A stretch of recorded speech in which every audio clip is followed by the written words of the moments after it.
하나님의 말씀은 요한복음 1장 4절부터 13절까지 말씀입니다. 요한복음 1장 4절부터 13절까지 하나님의 말씀입니다. 4절부터 13절까지 우리 하나님의 말씀을 교독하여 받도록 하겠습니다. 제가 먼저 읽겠습니다. 그 안에 생명이 있었으니 이 생명은 사람들의 빛이라. 하나님께로부터 보내심을 받은 사람이 있으니 그의 이름은 요한이라.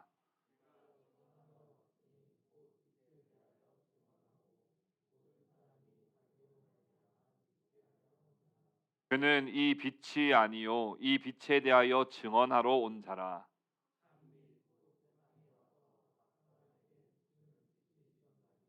그가 세상에 계셨으며 세상은 그로 말미암아 지은 바 되었으되 세상이 그를 알지 못하였고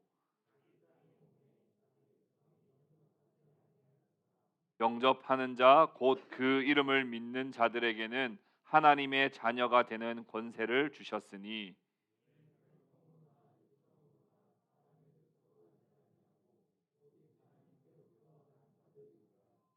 아멘. 오늘은 생명과 빛이신 예수라는 제목으로 하나님의 말씀을 증거하겠습니다. 세 가지의 대지가 있습니다. 첫 번째는 생명이신 그리스도, 두 번째는 빛이신 그리스도, 세 번째는 영접하는 자라고 하는 큰 대지 속에서 하나님 우리에게 주시는 말씀을 함께 생각해 보려고 합니다. 예수님은 누구십니까? 우리의 구원자입니다. 제가 사랑하는 분입니다. 이걸 넘어서 여러분들이 어제보다 오늘 더 예수님을 알고 오늘보다 내일 더 예수 그리스도를 풍성히 알고 예수 그리스도를 담대하게 증언할 수 있는 저와 여러분 될 수 있기를 주님의 이름으로 축복합니다. 예수님은 태초에 계신 분입니다. 예수님은 어떤 한 시대에 나신 분이 아니라 세상을 지으시기보다도 훨씬 앞서 계시는 영원하신 하나님이십니다. 영원 전부터 그리스도께서는 성부의 뜻과 계획을 온전히 실현시키시고 드러내어 알리시는 말씀이신 그리스도이십니다. 그런 성자께서 만물을 창조하신 것도 말씀이시기 때문에 창조하신 것이며 이 땅에 성육하셔서 우리를 구원하신 것도 말씀이시기 때문에 이 땅에 성육하셔서 십자가에 죽으시고 부활하신 것입니다. 예수님은 그저 홀로 계시는 분이 아니라 삼위 하나님과 함께 계시는 분입니다. 함께 계신다는 것은 그저 한 자리에 있다는 것이 아니라 서로를 향한 강한 지향성과 친밀함을 나타냅니다. 따라서 우리 예수님은 그저 하나님 같은 분, 하나님급쯤 되는 분이 아니라 동등 본질, 동등한 속성을 가지신 우리의 참 하나님이시다 하는 것을 우리 지난주에 함께 공부했습니다. 오늘은 생명이신 그리스도를 살펴보려고 합니다. 오늘 본문 말씀의 4절 말씀 우리 다 같이 한번 읽어보도록 하겠습니다. 4절 말씀 같이 읽읍시다. 시작. 그 안에 생명이 있었으니 이 생명은 사람들의 빛이라.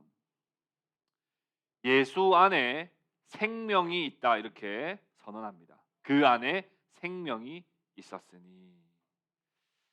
요한복음의 저자는 요한입니다. 여러분 요한 1서의 저자는 누굴까요? 요한입니다. 그 같은 요한이 요한 1서 1장 1절에는 이렇게 표현했습니다. 태초부터 있는 생명의 말씀 이렇게 표현했어요. 요한 1서 1장 2절에는 이렇게 표현했습니다. 영원한 생명을 우리가 보았고 이렇게 말합니다. 그러니까 요한에게 있어서 예수님을 가장 잘 드러내는 수식어가 있다고 한다면 생명이시다는 거예요. 요한은 예수님을 보면 딱 바로 그냥 저분은 생명이다 이렇게 요한은 바로 고백했다 하는 겁니다. 그리스도와 생명을 뗄래야 뗄 수 없는 관계로 받아들이고 있습니다. 생명은 만물을 창조하신 그리스도께서 가지고 계십니다. 그 생명은 그리스도께로부터 온다는 거예요. 그래서 예수 그리스도는 생명 그 자체이십니다. 창세기 1장으로 한번 우리가 넘어가 봅시다. 창세기 1장에 보면 창조 이전의 상태는 어떠했다고 성경은 말합니까? 창조 이전의 상태는 창세기 1장에 이렇게 말을 합니다. 땅이 뭐하고요? 혼돈하고 공허하며 흑암이 깊음 위에 있었다. 이렇게 창조 이전의 상태를 창세기 1장에서 말합니다. 그때 말씀으로, 그러니까 그리스도를 통하여 세상이 창조가 되는데 제일 처음에 뭐라고 말씀하셨습니까? 빛이 있으라라고 하는 이 말씀에 빛이 창조되자마자 어떤 일들이 일어납니까?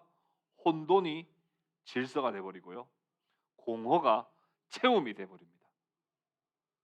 그리스도의 말씀이 임하자마자 아무것도 없었던 무질서와 텅 빈 상태, 어떤 생명력도 없었던 상태에서 갑자기 질서가 생기게 되고 그 안에 채움이 생기게 되고 그 안에 생명력이 생겨나더라는 겁니다.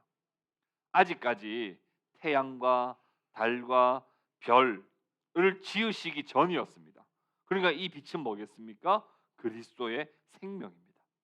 그리스도의 생명력이 공급되자마자 온 세상은 살아있게 되었고 온 세상은 기동하게 되었습니다. 그래서 우리는 그리스도는 생명이시다, 우리가 이렇게 고백할 수 있는 겁니다. 한편 여기서 생명이라고 쓰여진 헬라어 조에라고 하는 이 단어는 생물학적인 생명만을 말하는 것은 아닙니다. 이 조에라고 하는 이 말은 영적인, 영혼의 생명을 말합니다. 여러분, 사람이요, 태어나고 또 늙고 병들고 죽는 생로병사가 다 하나님 손에 있는 것을 믿으십니까? 믿으십니까? 믿으시기를 바랍니다. 사람이요, 사는 것도 마음대로 살 수 없고요, 죽는 것도 마음대로 못 죽어요. 병들고 싶다고 마음대로 병드는 것도 아니고요, 낫는 것도 뭐 잘 고친다고 다 낫는 것도 아니에요. 생로병사가 다 하나님 손에 있습니다. 그러나 더 나아가 이 조에라고 하는 이 생명은 단순히 우리의 생물학적인 생명만을 말하는 것이 아니고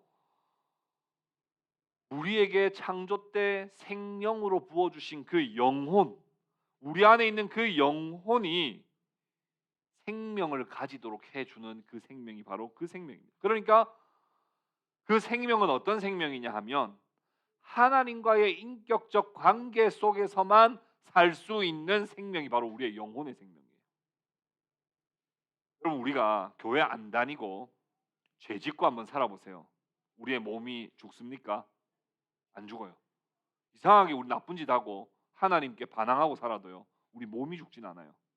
근데 우리의 영혼은요, 하나님과 등을 돌리는 순간 바로 죽습니다. 하나님과 떨어지는 순간 바로 죽습니다. 주님께서 겟세마네 동산에서 기도하실 때 이렇게 기도하셨죠. 아버지요, 할 수 있거든 이 잔을 내게서 옮겨 주십시오. 예수님이 십자가의 고통받는 그 죽음이 두려워서 그렇게 하신 겁니까? 아니에요.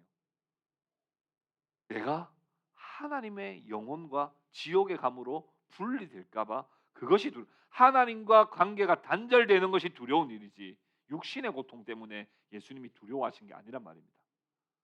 우리가 진짜 두려워해야 될 것이 있다면, 우리가 진짜 무서워해야 할 죽음이 있다면 우리의 육적인 죽음이 아니라 우리의 영적인 죽음이에요.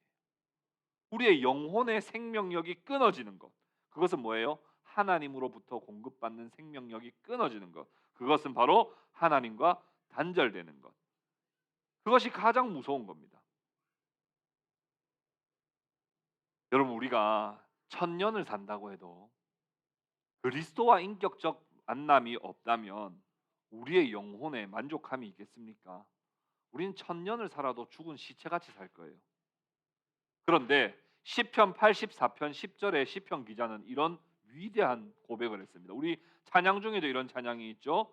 주의 궁정에서의 한날이 다른 곳에서의 첫날보다 좋사온즉. 이 말이 그 말이에요. 내가 하나님 없는 곳에서 첫날 사는 건 살아봐야 사는 것 의미도 없습니다. 다만 내가 주님의 궁정에서 내가 주님과 함께 있는 주님과의 인격적 관계 속에 내가 한날을 사는 그 삶은 참된 만족이 있습니다. 그래서 내가 성전의 문지기로라도 있으면 좋겠습니다. 내가 성전 안에는 못 들어가도 좋습니다. 내가 성전 문지기라도 살면 하나님과 가까이 있을 수 있으니까 그게 좋습니다. 이렇게 시편 기자가 고백하는 거예요. 하나님과의 인격적 관계 속에서 우리는 영적인 생명, 참 생명을 누리도록 우리는 지음을 받았습니다. 그래서 우리는 예수 그리스도는 생명이시다. 우리가 이렇게 고백하는 거예요. 그러나 인간은 죄로 인하여 하나님과의 관계가 완전히 깨어져 버렸습니다. 생명이 아닌 죽음과 사망의 길을 인간들은 누구나 다 걸어가고 있습니다. 혼돈과 공허와 흑암에 하나님은 빛이 있으라 하며 여기에 생명을 주셨는데, 그래서 질서가 됐고 채움이 됐고 밝아졌는데, 인간은 죄를 지음으로써 다시 혼돈과 공허와 흑암으로 인간들은 다 바뀌어버린 거예요. 하나님의 생명의 빛이 비춰지지 않으면 인생들은 사실은 살아있으나 다 죽은 존재들이란 말입니다. 그래서 하나님은 예수 그리스도를 이 땅에 다시 보내십니다. 보내셔서 뭘 하시는 거예요? 다시 빛을 비추시기 위해서, 다시 이 땅에 죽은 백성들에게 하나님의 생명의 빛을 비추어서 공허와 흑암을 또 혼돈을 질서와 채움과 생명으로 바꾸시려고 독생자 예수 그리스도를 이 땅에 보내심으로 새 창조를 이루어내신 겁니다.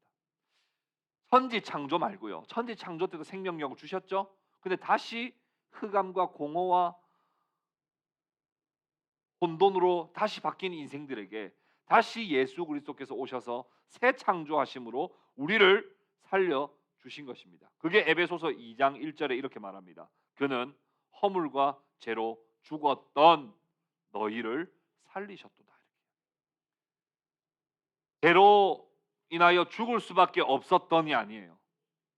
여러분, 우리는 죽을 수밖에 없는 존재가 아니라 이미 우리는 죽었던, 우리는 이미 시체 같은 존재들이나 예수 그리스도로 말미암아 우리는 생명을 얻게 된 것입니다.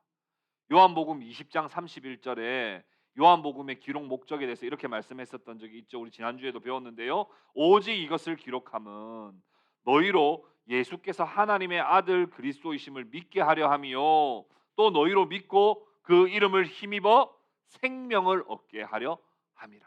예수 그리스도를 믿는다는 것은 우리에게 육체적인 생물학적인 생명을 뿐만 아니라 우리의 영혼이 생명을 얻게 되는 그런 은혜를 얻게 하는 것이 바로 예수 그리스도께서 이 땅에 오신 목적이란 말입니다.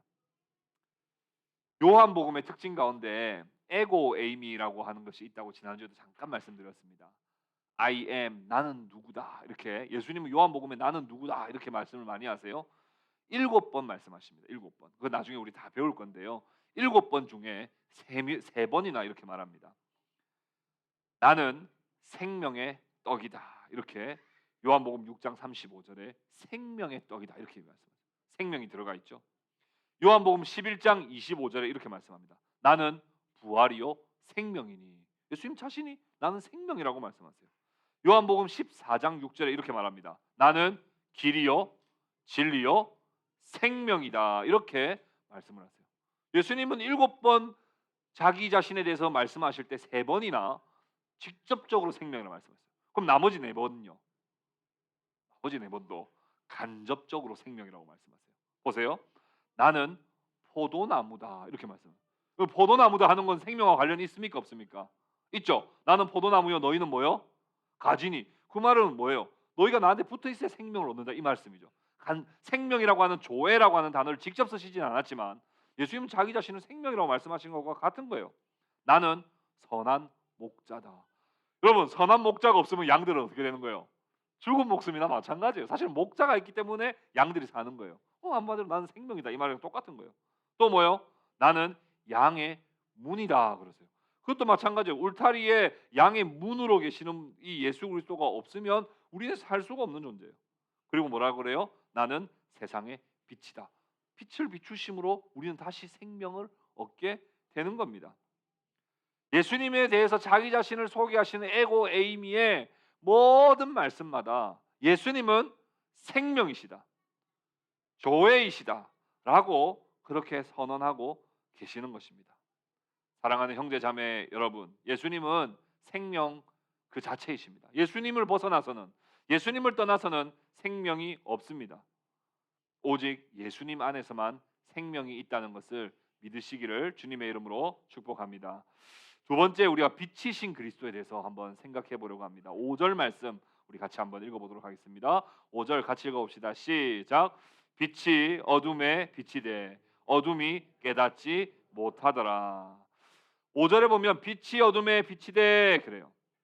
창조 때 빛을 비추신 그리스도께서 다시 혼돈과 공허와 흑암의 상태가 되어버린 인간들에게 예수 그리스도께서는 다시 빛을 비춰주시는 거예요. 생명의 빛을 비춰주시기 위해서 주님은 오셨다는 겁니다. 여러분, 얼마나 천만다행입니까? 예수님이 안 오셨으면 우리는 어떤 상태로 계속 살게 되는 거예요? 시체로 살게 되는 거예요. 영적 시체로 살게 되는 거예요. 그러면 우리가 빛이 어둠에 비치면 어둠은 어떤 반응을 해야 됩니까? 감사합니다. 제가 살았습니다. 이렇게. 여러분, 이 나무들이 햇빛 하나도 안 비춰주다가 갑자기 탁 이 블라인드를 열고 햇빛이 쫙 비춰주면 얘들이 어떻게 반응해야지 정상적인 반응이에요? 아, 따뜻하다 하면서 자라나자 하면서 쑥쑥 자라나야 되는 게 정상이죠. 그런데 놀랍게도 그 뒤에 뭐라고 이어집니까? 빛이 어둠에 빛이 돼 뭐라고요? 어둠이 깨닫지 못하더라. 여러분, 여기서 깨닫지 못한 이유가 있습니다. 왜 깨닫지 못했을까요?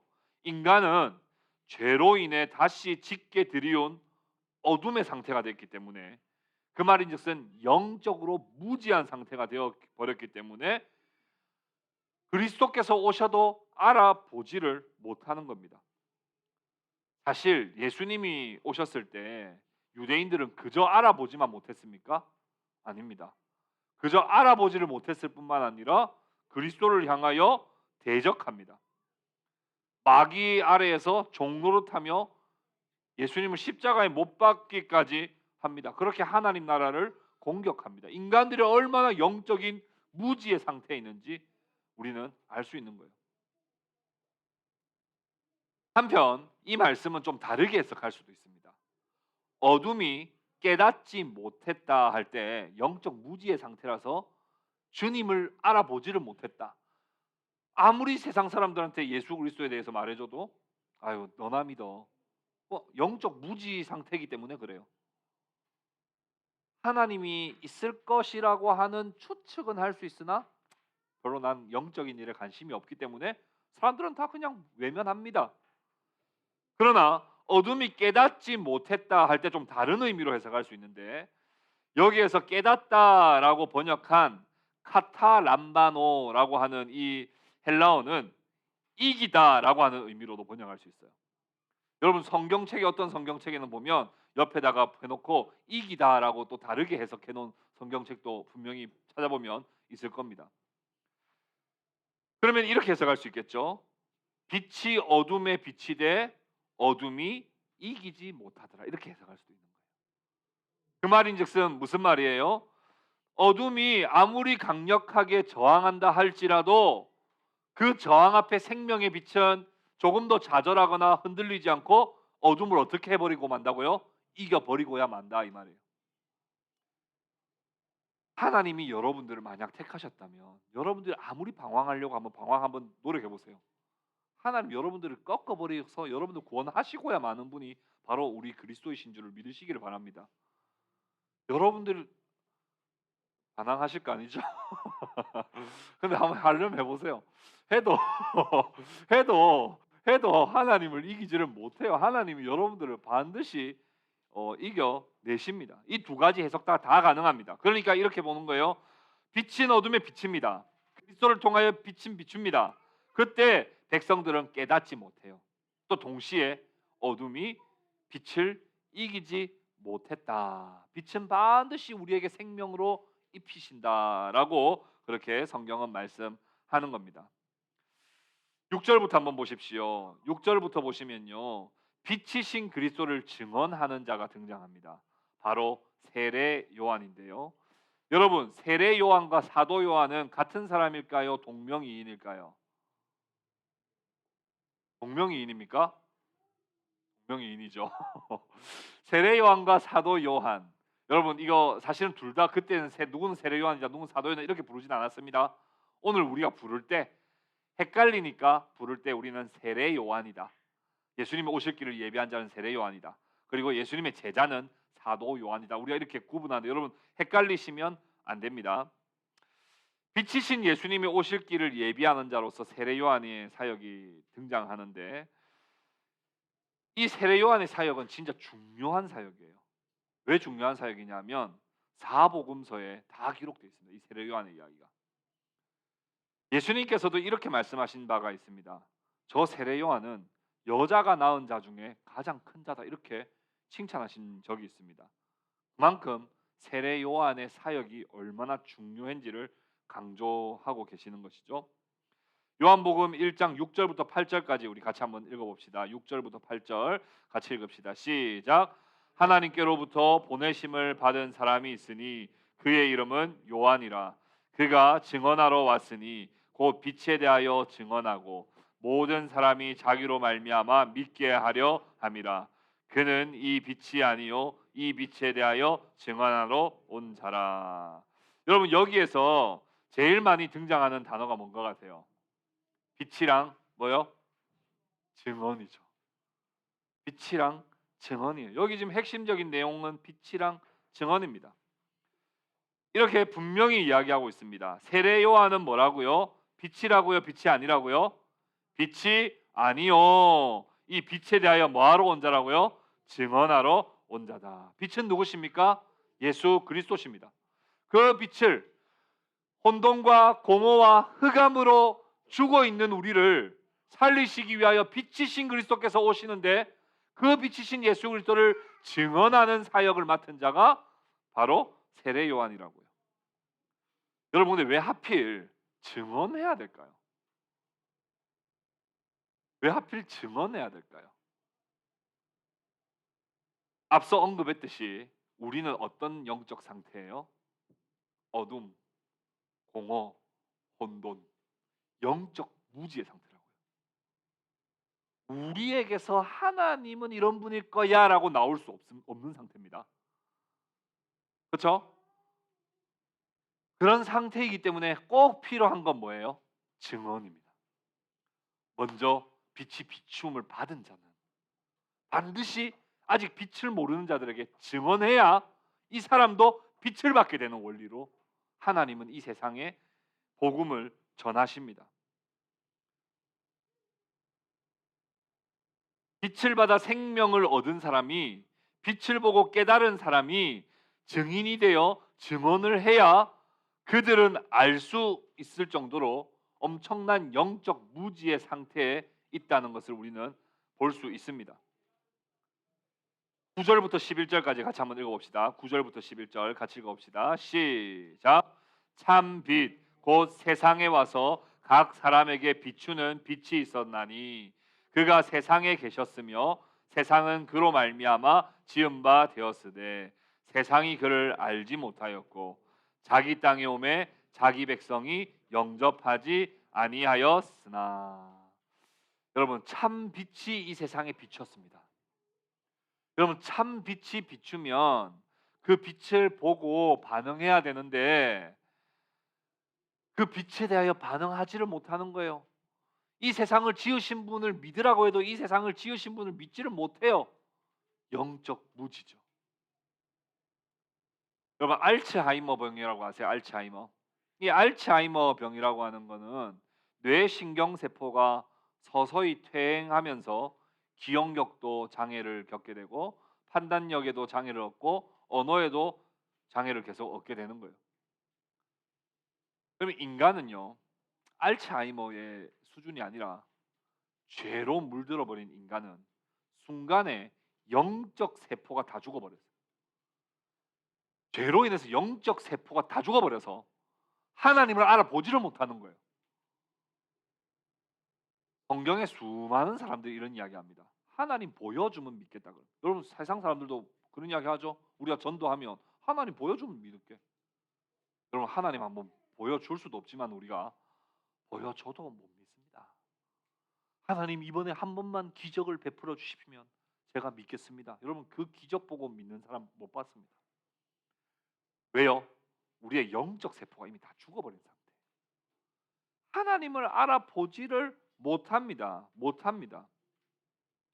자기를 지으신 하나님, 나에게 생명 주신 하나님을 알아보지 못해요. 구약 성경의 선지자를 통해서 계속해서 그 빛을 비추어 오셨지만 이스라엘 백성들은 알아듣지를 못하고 회개하고 영접하지 않았습니다. 우리 그리스도는 빛이심에도 불구하고 빛을 깨닫지 못하고 영접하지 않았던 겁니다. 세 번째, 영접하는 자를 보겠습니다. 그러나 아무도 깨닫지 못했던 건 아닙니다. 아무도 영접하지 않았던 건 아닙니다. 그리스도께서 이 땅에 오시기 전에도 과거에도 참빛을 영접하지 않은 사람이 전혀 없었던 것은 아닙니다. 그들에게 비치는 빛을 보고 영접하는 자들이 있었습니다. 그 빛에 대하여 그 증언에 대하여 반응하는 사람들이 있었습니다. 그렇게 믿는 사람들이 있었어요. 그들에게는 하나님의 자녀가 되는 권세를 주셨습니다. 우리 요한복음 1장 12절 13절 우리 다 같이 한번 읽어보겠습니다. 12절 13절 같이 읽읍시다. 시작. 영접하는 자 곧 그 이름을 믿는 자들에게는 하나님의 자녀가 되는 권세를 주셨으니 이는 혈통으로나 육정으로나 사람의 뜻으로 나지 아니하고 오직 하나님께로부터 난 자들이니라. 영접하는 자들이 있었습니다. 하나님의 그 은혜를 받고 하나님이 믿어지는 사람들이 구약 시대에도 있었습니다. 오늘날에도 마찬가지입니다. 아무리 전도해도 못 믿는 사람도 있지만 우리가 어설프게 전도했어도 성령의 선물로 영접하는 은혜가 지금도 일어납니다. 유대인들은 자기가 아브라함의 자손이기 때문에 자기들이 하나님의 자녀라고 믿었습니다. 혈통을 되게 중요하게 생각했죠. 우리는 유대인의 혈통이다. 우리는 아브라함의 혈통이다. 이게 하나님의 자녀라고 하는 징표라고 그들은 믿고 있었습니다. 그러나 오늘 성경은 명확하게 말합니다. 하나님의 자녀가 되는 것은 혈통이 유대인이라서 되는 것이 아니고 육정으로 할 때 육정은 육체의 관계를 통해 출생하는 것을 말합니다.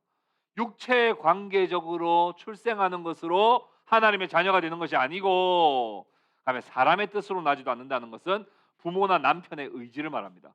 부모나 남편의 의지로 내 집안과 우리 혈통이 하나님의 자녀가 되지 못한다는 거예요.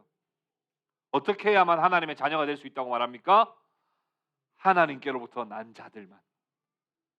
하나님께로 난 자들만 영접할 수 있고 하나님께로 난 자들만 믿을 수 있어요. 기존에 있었던 하나님의 자녀의 개념을 완전히 뒤집어 엎으신 거죠. 오직 그리스도를 영접하는 자, 곧 그 이름을 믿는 자들에게만 하나님의 자녀가 되는 권세를 주신다는 거예요. 여러분 영접이라고 하는 단어 하면 딱 여러분 무슨 생각이 납니까? 영접. 그러면 영접 기도가 바로 생각이 납니다. 영접 기도. 그럼 영접 기도라고 하는 건 잘못되거나 뭐 틀리거나 나쁜 건 아닙니다. 근데 이 영접 기도라고 하는 것이 이제 소위 말하는 이 그 알미니안의 영향을 받아서 이 복음을 전도하는 방식인데요. 소위 말하면 우리가 사형리가 이제 우리가 좀 대표적인 것이죠. 이 사형리의 이 영접 기도 복음 제시 방법은 간단하게 복음을 전하고 그 자리에서 기도를 따라하는 형태로 영접 기도를 시킵니다. 모든 면에서 다 틀린 건 아닙니다. 모든 면에서 다 잘못된 건 아니에요. 그런데 이 영접이라고 하는 것을 너무 가볍게 만들어 버렸어요. 이 영접 기도가. 영접하는 자, 곧 그 이름을 믿는 자들에게 하나님의 자녀가 되는 권세를 주셨다고 할 때 이 영접을 우리는 딱 읽는 순간 영접 기도가 먼저 생각난단 말이에요. 그러면 이 영접한다는 게 좀 가볍죠. 왜냐하면 진실로 내가 그리스도 성경을 한번 읽어보지도 않았는데 내가 예수님이 어떤 분인지 정말 잠시 한 1분, 2분 이야기 들었을 뿐인데 내가 그 자리에서 바로 결단해 버린단 말입니다. 그러니까 좀 가볍다는 느낌이 있습니다. 여러분, 영접하는 자라고 할 때 영어 성경에는 이 영접을 receive라고 표현되어 있습니다. receive. 그리고 믿는 자라고 할 때는 believe into라고 되어 있어요. 이 receive와 believe into는 단순 지적 동의가 아니에요. 아, 우리는 죄인입니다. 아, 나 죄인이구나. 그다음엔요. 그리고 하나님이 아들을 보내주셨습니다. 그의 십자가를 믿는 자마다 영생을 얻습니다. 아, 이해됐어요. 한번 따라 하시겠습니까? 사랑의 주 예수님. 그 정도가 아니라 receive 뭐예요? 나의 구주로 내가 진짜 받아들이는 거예요. 그래서 이제는 내가 살아도 내가 사는 것이 아니고 내 안에 그리스도께서 사시는 것이며 내가 이제 사나 죽으나 다 주를 위해 사는 존재로 내가 진짜 인격적으로 주님을 receive 받아들이는 거예요. 그리고 believe into 내가 온전히 주님을 신뢰하는 어떤 순간에도 주님이 나와 함께 하심을 믿습니다라고 하는 주님의 전적 신뢰 이걸 영접하는 자 곧 그 이름을 믿는 자들이라고 말했는데 이 영접 기도가 다 잘못된 건 아닙니다. 다 잘못된 건 아닙니다. 그 참 좋은 복음 제시 방법 중에 하나긴 합니다. 그러나 이 영접을 좀 가볍게 만들어 버린 거예요. 그러니까 뭐 믿는 사람들은 막 수만 명 수천 명 그 당시 이 알미니안식의 이 전도 복음 방법이 막 수만 명씩 막 복음 전했다 뭐 이렇게 할 수는 있으나 진짜 내 삶의 구주로 믿는 사람이 도대체 몇 명이나 되느냐 할 때는 좀 퀘스천 가질 수밖에 없는 것이죠. 순간에 이루어지는 이해와 지적 동의로 이루어지는 결단으로서의 영접이 아닙니다. 내 지식과 내 감정과 내 삶의 행동의 의지, 지정의의 전인격적인 영접, 전인격적인 신뢰와 순종을 의미합니다. 그래서 내 삶에 온전히 예수 그리스도께 순복하며 살아가는 삶을 영접과 믿음이라고 표현하는 겁니다. 그러나 여러분, 그 또한 영접과 믿음도 우리의 결정과 선택에 달려 있지 않다는 사실을 여러분 아십니까? 오늘 성경 분명히 말합니다. 하나님께로부터 난 자들이다 그랬어요. 그 말인즉슨 우리의 믿음과 우리의 영접, 우리의 결단도 우리에게서 나는 것이 아니고 누구에게서부터 난다고요? 하나님께로부터 나는 겁니다. 물론 인간의 관점에서는 내가 믿는 거예요. 맞죠? 믿습니까? 아멘. 이건 내가 하는 거지. 하나님이 내 입을 조정해서 소리를 조정해 가지고 내가 아멘 하는 건 아니에요. 그렇죠? 현미자매 믿으십니까? 아멘. 이것도 하나님이 삐리삐리 아멘 하라고 해. 이렇게 해서 한 건 아니라고요.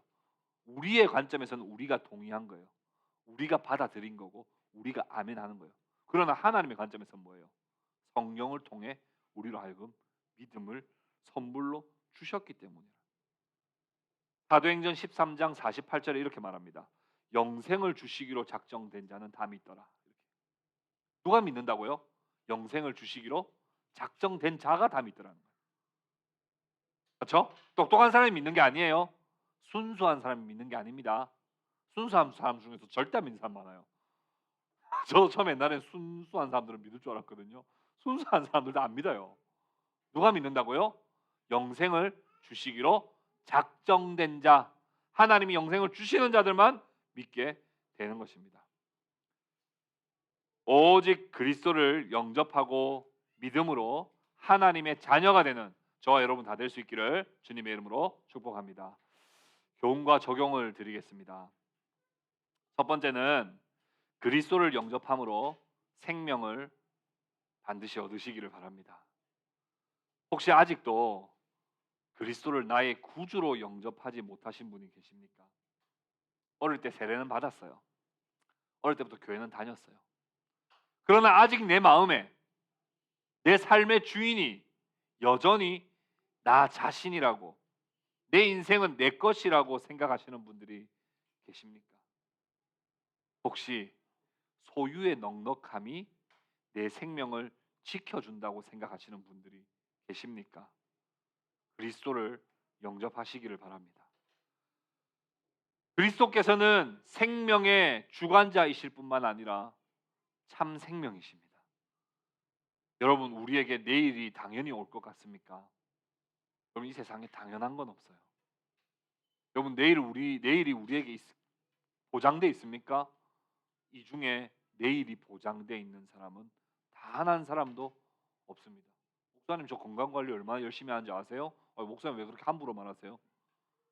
제가 함부로 말하는 게 아니라 이 세상에 당연한 건 없어요.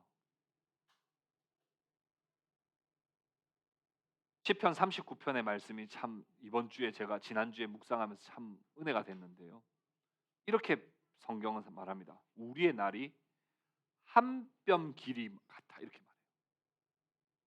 우리의 날이 한 뼘 길지 않다는 거예요. 우리의 날이 한 뼘 같다, 이렇게 표현해요. 여러분, 오늘 죽으면 여러분 새 하늘과 새 땅에서 주님을 만나 뵈오리라고 하는 여러분 진심의 여러분 확신이 있으십니까? 생명에 대하여 진지하게 고민해 보십시오. 생물학적인 생명에만 관심 가지지 마시고 영원히 썩어지지 않고 영원히 사라지지 않는 우리의 영혼의 생명에 진지하게 반응하여 참 생명 되시는 그리스도를 여러분들 마음으로 받아들이시고 영접하는 은혜가 있기를 축복합니다. 두 번째로는 뜻밖의 구원에 감격하시기를 바랍니다. 여러분, 앞을 보지 못하는 사람이 산을 묘사할 수 있을까요? 남한산성을 묘사하라고 하면 앞을 보지 못한 사람이 묘사할 수 있을까요? 묘사 못합니다. 앞을 못 보는 사람이 어떻게 남한산성을 묘사합니까?